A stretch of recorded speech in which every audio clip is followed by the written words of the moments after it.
So, Unc, what's your feeling about the future and how self-determination and sovereignty of cultural lands back to mob is important to heal on that land? I think that is very important, very important. Self-determination. You know, I'm not being a very educated person. I really didn't know about self-determination, but I am a man who has been strong in my way of living. But in the future, we want to be recognise with self-determination. We need the government either come to the table and do the right thing instead of beating around the bush, so we can start making a life for all our people. Like things are happening in different places, but here, especially here, so close to the city, and this here was about the first concentration camp, my place here,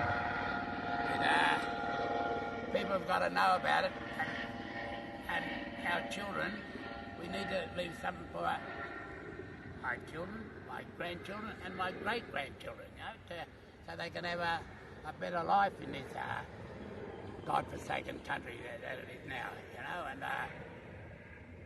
I'm here by the grace of the Great Spirit, and Bungle has guided me the way, and I think this time round, I think it's time for a change. They've been running our lives, ruining our lives for over 200 years. It's time that we all got together. It's pretty hard for us all to get together, you know, because people just don't realise how big Australia is, you know, and how many people are here, you know, and it beats me. We've been here 40, 60,000 years, and there's not a million of us yet. You know, that kind of blows my mind a bit. I was thinking about that, you know. So what has been happening? They've been committing genocide all this time, you know, sort of keeping us down, keeping us back. We've got 50 deaths in custody, and blatantly killed us mob, and the cops have not been charged. They nearly killed me in Fitzroy, where these cops come after me, and I'm in the back. I've got footage. I've got being in the back of the divvy.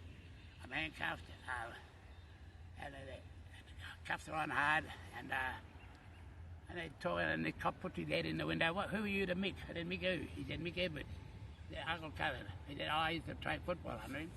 And he said,